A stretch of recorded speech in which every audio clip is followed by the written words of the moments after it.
ay rated SPG, striktong patnubay at gabay ng magulang.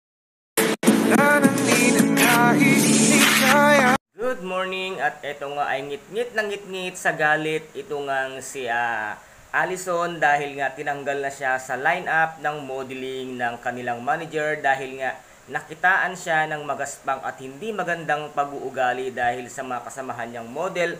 Akala mo naman kung sino na siya, kung makaasta, akala mong pagkataas-taas na siyang tao, kung makapamintas ng kanyang kapwa. Kaya minsan, Allison, ang pagiging ugaling matapobre ay isang tabi lang muna dahil nga marami rin ang mga nakasubaybay at nakatingin sa'yo dahil bago ka sumikat ay titignan at titignan ng mga taong nakapaligid sa'yo kung gaano kabuti ang puso mo. Ngunit nakitaan ka ng hindi magandang pag-uugali kung kaya't tinanggal ka sa lineup ng modeling, kung kaya't ito namang si Greta ay ang kanilang ipinasok dahil magka-size nga sila ng size 2 nitong si Allison. At dito naman ay nagwawala itong si Allison at nang makita niya nga si Greta ang rumarampa at siya ang may suot ng damit na dapat ay isusuot niya at irarampa niya ng gabing iyon. Sabi niya nga, dapat ako ang nandyan, ako ang naglalakad, ako ang pinapalakpakan ng tao. Kasalanan mo dahil pangit ang ugali mo. At ngayon ay nagbabanta nga itong si Allison kay Greta na sabi niya nga, ako ang kinalaban mo, ngayon mo matitikman ang totoong galit ko. Baka hindi mo alam,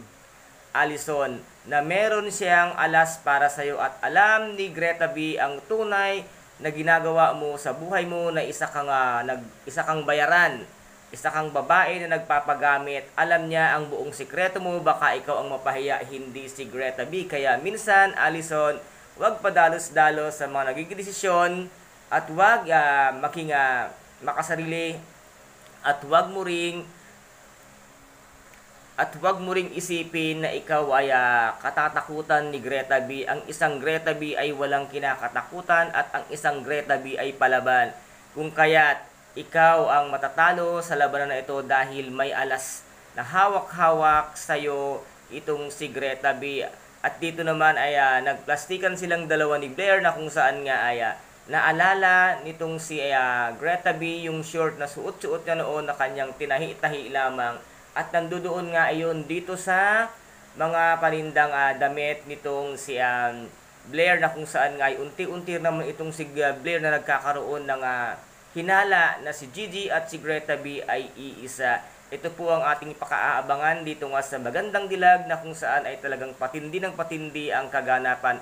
At dito talagang palaban dito si Greta B. Ayaw niyang pumayag na siya ay maaapi ng kahit sino. Ganun siya katapang ang isang Greta B na dapat katakutan ng mga Elite Squad. And guys, kung nagustuhan po ninyo ang aking video for today, pakisubscribe na lamang po ng aking channel. Paki-like and share din po para maging update kayo sa lahat ng gagawin kong video. Maraming salamat po.